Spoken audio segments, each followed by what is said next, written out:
Welcome back to the things you missed in the shadow of the Erdtree, my friends. Firstly, let me apologise for the extended break in this series, and quickly explain why it's taken so long to get the next episode out. The first few episodes unfortunately severely underperformed, and I believe this is because I started the series too soon before most people had a chance to go through the game themselves first. So I'm hoping by focusing on other videos first, and now revisiting this a week later, we'll see a big uptake in engagement and interest for the series, which will make it beneficial for me to carry on producing these types of videos, and therefore will allow me to carry on the rest of the things you missed in the Elden Ring DLC. Long story short, the more interaction and the more views this video has, the better of an understanding I will have on whether we would like this to continue. So if you are excited for me to comb the entirety of the Elden Ring DLC and help you 100% this incredible game, please interact with this video in literally any way you can possibly think of so that I know this is what people want. And with that said, without further ado, let's jump into where we left off at the High Road Cross Site of Grace at the start of Shadow Altus as we proceed northwest towards the Church of Crusade. The first thing you're going to want to do is pass the time until nightfall, as there are a few items during this first segment of the video that you can only collect at night. And as you can see, I have listened to your feedback. I want to make this the absolute best series it can be, so I have used markers aplenty, and I shall be using the map frequently throughout this video as well to help you navigate the complex verticality of the DLC. And I actually would like to just pause 1 second on the map here and show you this lake off to the east. I feel like the Things You Missed series ended up becoming a series where I literally just showed you every single item in the entire game, and it's no longer what it used to be when people loved it way back in Limgrave and Stormvale Castle. So I have dialed back the things I'm going to show you, and I will try and stay away from showing you the really obvious things and just showing you, as the series suggests, the things you missed. Therefore, in this lake is a giant rune bear boss, and right next to it is a set of armour. Not particularly missable in my opinion. Another great example is the giant camp staring you directly in the face with the massive furnace golem in the middle of it. Again, not something most people are going to miss, so I will glaze over these things and show you the things that are more missable. And once you're nearly at the Church of Crusade, directly south as long as it's nighttime, you will see a pool of moonlight with a larval tear. And now obviously the church itself isn't very missable, but I wanted to come here just to show you one specific thing. As long as you did the Fire Knight Queline fight in Bellurat Tower Settlement, then this will be your second time fighting him, and he will drop a very different reward. So this is missable if you did skip his invasion the first time, but not to worry, you can go back to Things You Missed Part 2 and you can kill him there as well, because you can do both of his invasions in either order. And once you've defeated him the second time, you will get the very powerful Ash of War Flame Skewer, and more importantly, the Prayer Room Key.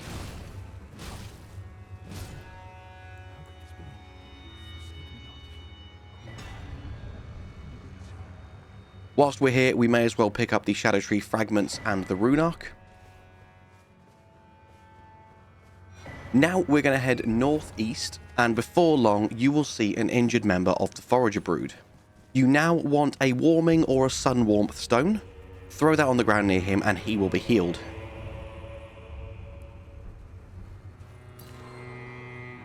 Now all you need to do is come back here the next time you have rested at a site of grace, and you'll be able to grab the Cookbook reward from him.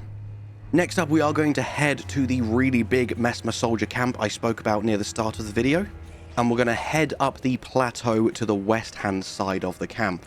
I'm just going to sprint past all of these soldiers and then reload my game so that they all de-aggro, and the only important thing we need to do here is defeat this Black Knight, as he is guaranteed to drop his weapon, the Black Steel Twin Blade.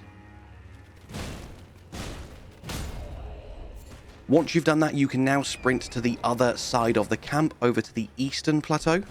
You'll see just off to the north is a corpse of a furnace golem. There are loads of important items there. However, if you don't want to break the Great Rune, don't go there yet. There are far more important things we should do before we do that, or you are going to break a few NPC quest lines.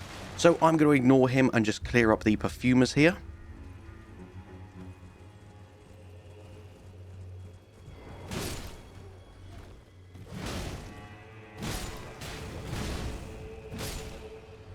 And once you've dealt with this small camp, carry on heading up the hill, and with your preferred ranged weapon of choice, you want to shoot down this scarab. And once he's dead, you will get what was the most overpowered Ash of War in the game before the bug got fixed. That is the Ash of War Rolling Sparks. One last thing to do in this area, hop off the cliff towards the southeast, and you'll see yet another pool of moonlight with another larval tear. We are now done with the north and west of Scadu Altus, so we shall head southeast to Moorth Ruins. The next missable thing is right at the Site of Grace we have just teleported to. For this, you will need to make sure you have collected the May the Best Win gesture at the High Road Cross Site of Grace. Next up, you need to make sure you're within talking distance of Dryleaf Dane before then using the gesture. Took me ages to figure this out.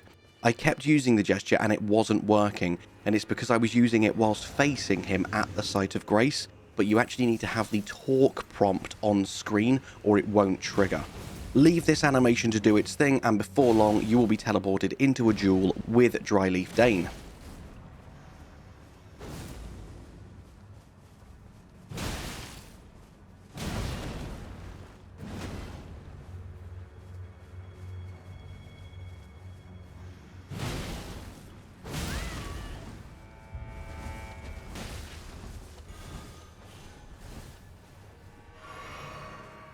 Once you've defeated him, you'll be teleported back and you will get not only his hat, but more importantly, the Dryleaf Arts, your very first hand-to-hand weapon. Now, there's a bunch of stuff to do in Moorth Ruins, but we will do that last because that takes us to the next area. So first, we're going to head southwest. You'll see there's a camp just to the right with a few items, including a Scadu Fragment.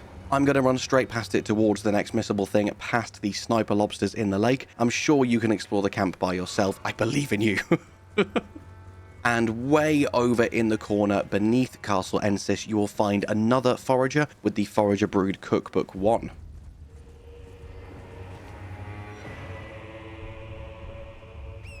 Now, as we're heading southeast, you will see the ruined forge of Starfall past.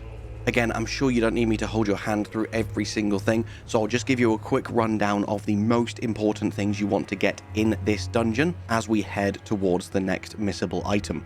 So, whilst you're in there, you're looking out for the Smithscript Spear and the Smithscript Cirque, along with the Smithing Talisman. And then right at the end of the dungeon, you will get the Ancient Meteoric Ore Greatsword, along with an Ancient Dragon Smithing Stone. And the only thing I will call out specifically, because it is kind of missable, right near the end of the dungeon, once you have pulled the final lever and gone through this room to loot the Smithscript Cirque, on your way back through, pull the other lever to the left-hand side of the door that you just opened. Now you want to stand on top as it's going back up, and this will lead you to the end of the dungeon where you can loot the Smithing Stone and the final weapon.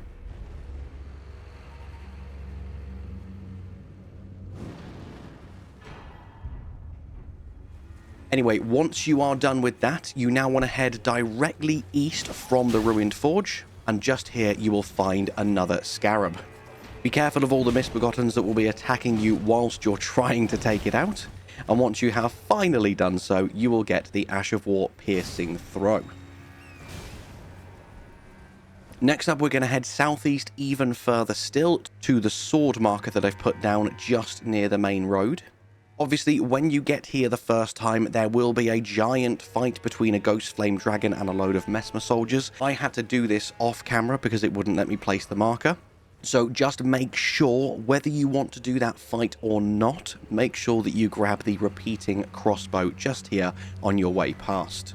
Now we can head south through the underpass of the mountain and pop out the other side to grab this Site of Grace.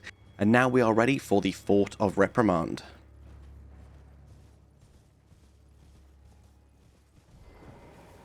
Before you go into the fort itself, head east round the back and buff yourself up to prepare for a duo Virgin Abductor fight. If you're quick and quiet enough, you can pretty much kill one of them before the other gets involved, because they are both very, very tough.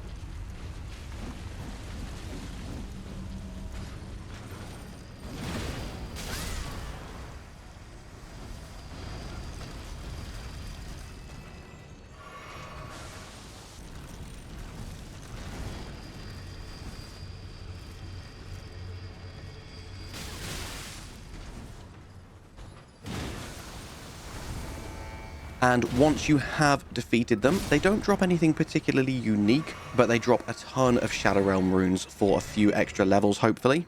And then over in this corner, you can get a bunch of smithing stones.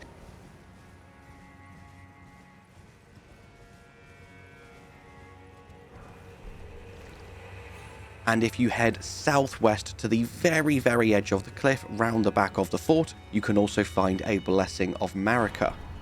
Now that you've done that, we will head inside the fort itself. There's a ton of items around that you can grab at your leisure, and the first time you fight this Omen Killer, he is guaranteed to drop a few Blessed Bone Shards, and then you can grab another one from the gallows just here. Now, as we enter in this building, you'll see just above us is an inaccessible chest. This is pretty much the only item of note here, so we'll run into this room where you can drop down the ladder just there. Make sure you do that and go and grab the loot in the chest down there. Once you've done that, come around the other side, deal with these soldiers, and now you'll see there is a hidden path as you jump up these cages, and that will lead you to a short stairwell, which takes you to the inaccessible chest containing the Flame Drake Talisman +3. Now for the next missable thing in this fort, head back out into the courtyard and you can drop down here into the basement. Grab the Shadow Realm Rune 4 on the way down, be careful of the Omen Killer ambush round the corner, and he will drop an Iris of Occultation. If you're interested exactly what the Iris of Occultation and the Iris of Grace do, make sure you check out my first Secrets video where I cover them in full. Then before you leave, make sure you grab the Marika's Rune and the few other items around here. As you head back outside, make sure not to miss the Messmer Soldier Ashes. And finally, now that we're on top of the fort, there is absolutely nothing to the left. So don't bother heading northwest, there's nothing up here. You just want to turn right, heading east, and then make sure you buff yourself up before you drop down this broken section of wall, as you will be entering almost immediately into a boss fight.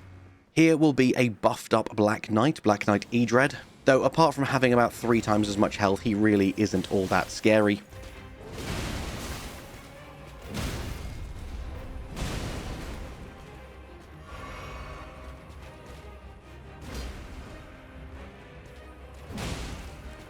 Once you've defeated him, you will get one of the coolest looking Ashes of War in the game, Ash of War, Aspects of the Crucible, Wings.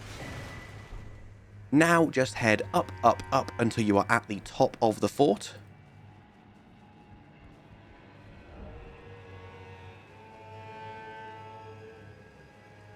And in this chest you will find the Battlefield Priest's Cookbook 2. There is just one more thing we want to do before we progress to Moorth Ruins. So go back to the Moorth Highway South Site of Grace and I'll meet you there. As you head back through the underpass that you used to bring us here, obviously be careful of the Ghost Flame Dragon if he's still there in your world, and now you want to go right. Just here you will see a sealed Spirit Spring off to my left. You can just use Margit's or Mohg's Shackle here, and they will automatically clear the seal for you. If you don't have it, however, just run around the back of the mountain, and the seal which you need to break is just here. Whichever method you have used to break the seal, now you can jump up the Spirit Spring. And for the only thing you care about up here, just keep heading south. Then eventually you'll be able to make a left turn and go east up this cliff. And at the top you'll find a Scadu fragment along with a Cross of Miquella and a Site of Grace. So make sure you interact with the cross if you are wanting to progress the NPC questlines. Grab the Site of Grace whilst you're here. And now it's on to Moorth Ruins. Once you're here, mount Torrent and we'll immediately start sprinting southeast. Firstly, enter through the small door in this building and very carefully make your way around the edge of this ruined structure for the Shattered Stone Talisman. There's a bunch of stuff below you, but this isn't the correct way down, and 99% of the time you will die. So we'll come back and we'll head down there shortly. For now, come back out of the building the way you came in and keep heading southeast. Next, you want to snipe this jar-wielding enemy and quickly grab the fragment before you are ambushed by a Curse Blade. If you don't want to deal with them, feel free to just run away. Head up this cliff and now head northeast. There is another Curse Blade waiting to ambush you, but again, you can just run straight past them. Here you can grab a revered spirit ash. Now you're going to head west and I will show you the correct way to head down Moorth Ruins. You'll know you're in the right place because you will see the Shadow Realm Rune 3 loot just here, and this is the way down. Again, the purpose of this series is just to show you the missable things. I'm sure you do not need me to hold your hand every single step of the way, so make your way down the ruins yourself, and once I've made my way to safety, I will show you on the map. This path leads through the underneath of the ruins, and eventually you will come to a ladder which will pop you out in Bonnie Village. Grab the site of grace for Bonnie Village, which is this whole area just here. And should people want more of the Things You Missed series, we will cover Bonnie Village in the next episode. You just want to run directly north of Moorth Ruins to this lake. Keep heading to the north side of the lake and you'll see another mountain underpass. Right by this statue of Marika is another Scooby-Doo tree fragment. And now just keep following the path, grabbing the items as you go, including the new Heal from Afar spell. Once you're out the other side, hug the wall to the right, and as you make your way down these rocks, right next to this small poison pool will be the Forager Brood Cookbook 5. Now head west, grabbing the Gravebird anklets on the way.